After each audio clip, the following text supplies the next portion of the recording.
going on, guys? Mandatory mobility video number 2. We are talking hamstrings and groin. So obviously we worked the hammies a little bit the other day. We're right back into it here. I know the hamstrings are tight, especially for you guys who sit in a chair for most of your day. Your butt becomes your feet, which is never a good thing. Hamstrings just get so bound up and tight. We're gonna try to open up a few little kind of and also tied to hip openers that I think are gonna help you guys a ton with overall mobility and how you feel every single day. So as we get started, we're gonna do a little just toe touch and extension. So like you guys probably did as a kid when you were small, it's literally the same drill. We're just gonna play with the variations here a little bit. So for you guys who aren't super flexible, or if you don't know if you can touch your toes or not, obviously an easy drill, feet shoulder width apart, you guys literally just try to hinge at the hips. Keep a flat back if you can and see if you can touch the ground. Obviously if you guys struggle with it, we know that's an area we need to work on. For a lot of you guys, when you hinge here, if this is as far as you can get, two things probably. Most of you probably feel a tightness kind of almost behind the knees, in the hamstrings, or even the glutes and low back. It's all connected, you guys. We're gonna try to open it up here with a little bit of what we call like a flow. So literally, we'll start for you guys who might not be the most flexible, feet wider than shoulder width apart, keeping the legs as straight as you guys can, hinging at the hips, driving the butt back. Just try to touch the floor, and we'll come up in a little reach, good stretch extension. And again, this is a drill you guys can do anytime, anywhere, even like a little 1-minute intervention throughout your day, I think is amazing. When you wake up in the morning, if this was the first thing you did before checking your phone for stupid Facebook updates and like political garbage, this will give you a way bigger bang for your buck than seeing what your friend had for dinner last night on Instagram. So again, you guys taking your time to do it, trust me, makes a huge difference. If it's easy enough for you, the closer you guys move the feet, obviously the tougher it's gonna be for a stretch. Same thing, legs are relatively straight. You guys come down, touch, we extend, we're just flowing through it. Again, super simple drill. If you notice it's tight, spend a second there if you need to, then obviously come up and reach. The last kind of little part of the drill you guys can do if you really wanna make this back leg stretch. So let's say I'm gonna work the left leg a little bit more. I'm gonna cross my leg over, I'm here, reaching down, whew, a little touch of the toes. That'll like kind of light you up just slightly on the backside. And again, I would say a good starting point for you guys is probably about 30 repetitions, literally just kind of flowing through it. Same thing the other side if you feel comfortable enough. And again, if this is too advanced for you guys, just a nice wide stance is good enough. We all kind of start somewhere. Even some of the most athletic people that I know have just terrible hamstring mobility. It's just kind of part of the game. And again, this is something you guys, if you do it consistently, over time it does pay off and makes a huge difference. After you guys get done with the 30 toe touches, we're gonna go back to that original kind of hangout position where again, you guys find a distance you're comfortable and literally just hang out at fingertips. You're just chilling, hanging out here. If you want, you can kind of shift the hips from kind of right to left, almost like you would do kind of like a lateral lunge variation, just to kind of get loose, kind of flow and open it up. From here, we can go the same kind of fist down. You guys just hang out here. Again, we can kind of shift from left to right if we feel comfortable, driving towards the outside. And again, lastly, it's that hands flat, kind of hanging out here. Again, if it's easy for you guys, the closer we move the feet, obviously the tougher this variation becomes, and just kind of owning that bottom position. If you can even grab your feet, for some of you, shifting left to right is enough. Even for a lot of you guys, this is a deep enough stretch right here, just kind of hanging out. And again, the closer the feet are together, and if the legs are completely straight, man, it's like one heck of a stretch. So again, even anywhere from 1 to 5 minutes is probably ideal. And again, if the hammies are tight, and you guys know they are, spend the time where you need to, trust me, it makes a huge difference. From here, we're gonna do what we call kind of like a inchworm drill and pattern. I'm gonna show you guys 2 different variations. So what I like to do, again, same thing. For all these hamstring drills, you guys, if you're not super flexible, keep the feet wide. If you are, keep them a little bit closer. Let's just say for the sake of this, you guys are tight. All we're gonna do, we're gonna hinge at the hips, walk the hands out to about push-up position, taking your time, nice and slow and controlled. If you guys wanna get a few extra credit points, you can toss a push-up in. From here, drive the hips back, try to drive those heels towards the floor, and then we're gonna walk the hands back up, keeping the legs completely straight if we can.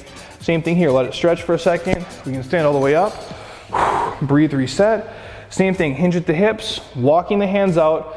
As many transitions as you guys feel like you wanna flow through. I say typically anywhere from 1 to 3 minutes, or maybe 10 repetitions total. Again, for you guys, spend a second here if you need to.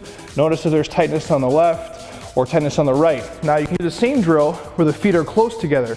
Now it really tests the mobility. It's the same drill, less stability obviously involved, but you guys are really getting a hamstring stretch, not just when you walk out, but when we walk the hands back in. Keeping the legs straight is kind of the key.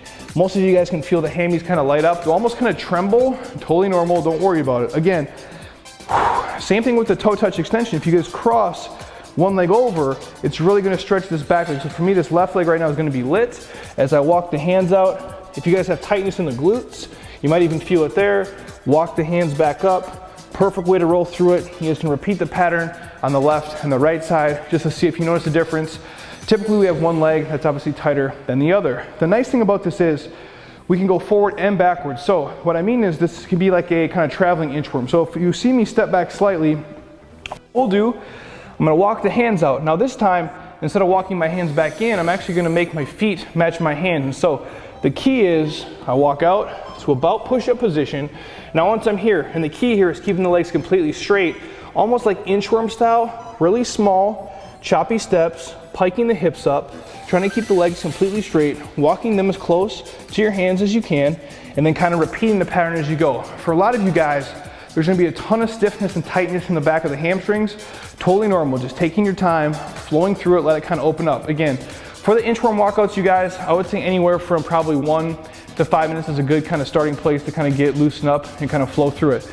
Next on the list, we're gonna go down to just a little sit and reach variation. You guys are probably used to this as a kid. You probably went through a ton of it. Nothing super crazy and new here. The one stance I do like to try to do is if you guys go super wide or as wide as you feel comfortable, and literally just kind of, without rounding the back, just try to kind of own this position right here. Doesn't seem like a lot. For a lot of you guys, this right here is tight enough. And it's super simple, just kind of hanging out and holding this position. If you ever get a chance, you kind of just widen the stance if possible, and then just returning emails, scrolling through social media. If you guys still read hard books, magazines, your Kindle, it's right here. You can just kind of hang out, and you can probably feel the tension almost in the groin kind of open up the entire way. Super simple. You don't have to do anything but just sit here, kind of move, and the more comfortable you guys get with it, you can kind of wiggle your way, and as you get more loose as the day goes on, we kind of sink down into it and kind of own the posture and the stretch.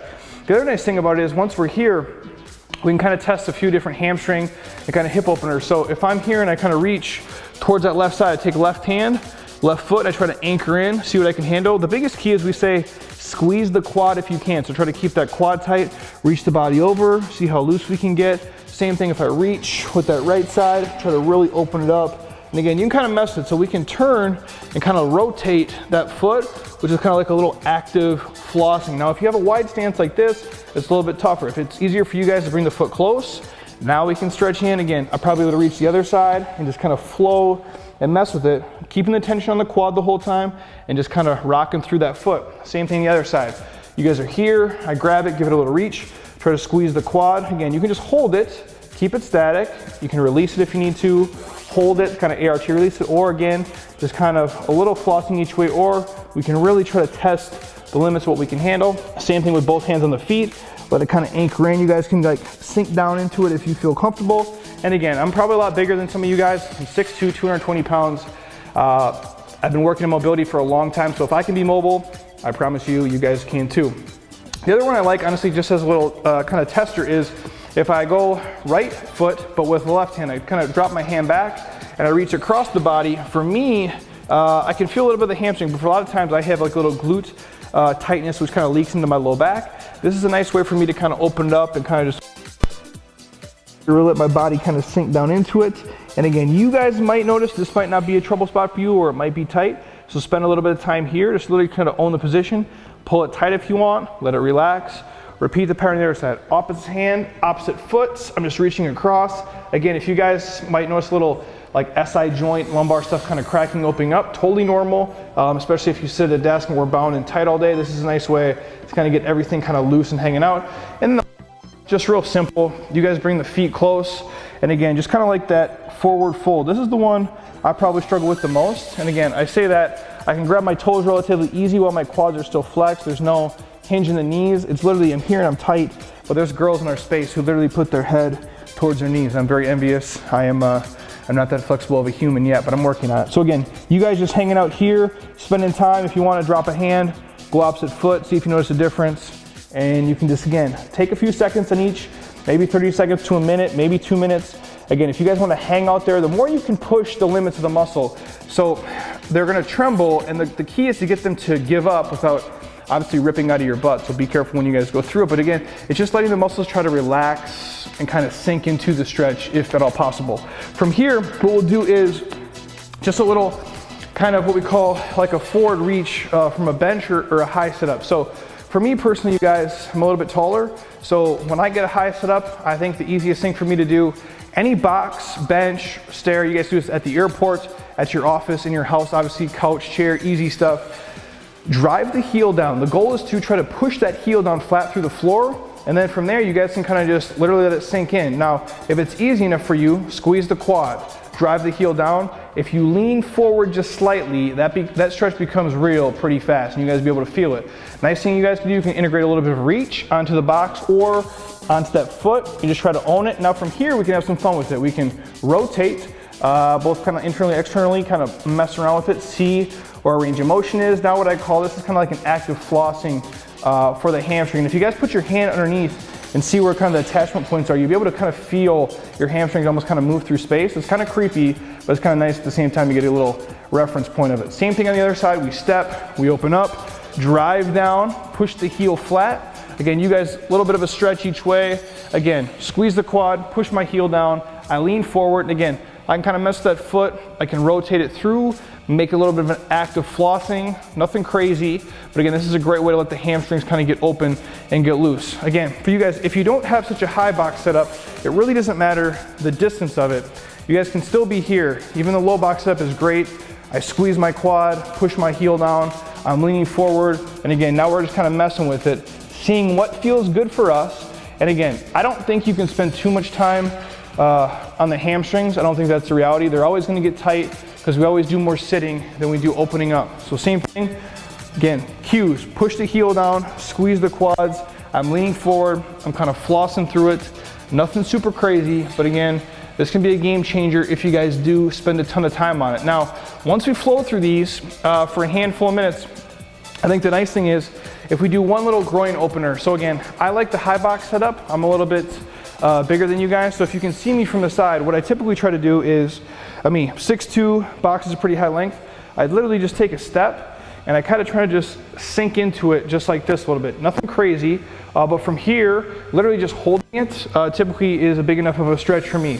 But if I want, I kind of anchor in and almost kind of like make those little hip circles. So I can go 10 repetitions to the right, I can rotate, go clockwise or counterclockwise. And for me, typically, not only just the groin, I personally have a lot of tightness in kind of that hamstring glute attachment, so where your butt and glute come together. So for me, I try to kind of anchor in, drive forward a little bit for a few seconds, and then I kind of flow through it that way as I go. And spending more time on each side. So me, again, typically, my left side is a little bit tighter than the right.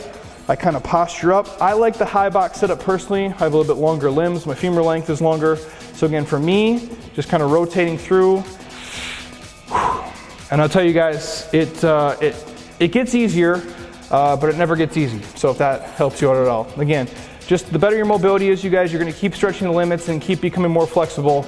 But again, if you don't use it, you lose it. It's like mobility is rented and the rent is due every day, and this is living proof right here. So again, you can push on it for a few seconds, let it relax, push on it for a few seconds, and again, handle it. So for you guys at home, if you have a low box setup, super quick, same exact drill, your ottoman, your couch, whatever it is, you guys are here at home, you step onto it, and again, you just kind of try to anchor it in, pull yourself in, whatever you're comfortable. You can go through the same hip circles, you can mess with it. The nice thing is, you guys can make this active. So not only am I pushing kind of on the groin, I can press against it, open up, but I can also drive back, stretch the hamstring. This is key, you guys. Once you get comfortable, you can flow through it how you want. So you own it for 10, 30, 40 seconds, a minute, push forward, let it stretch, flow through it there.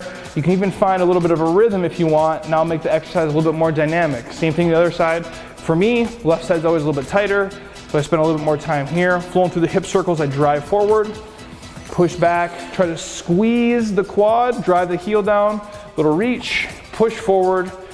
And that, you guys, is probably one of my favorite kind of flows that you can do literally anywhere, especially airport living, at your desk at work. Your coworkers might think you look crazy and weird, but again, you guys, the reality is that without mobility, we're really limited to what we can do, getting into postures, working out better, muscle tissue, getting lean, everything in general relies on how mobile we are. So stretching that tissue, having better tissue integrity makes a huge difference.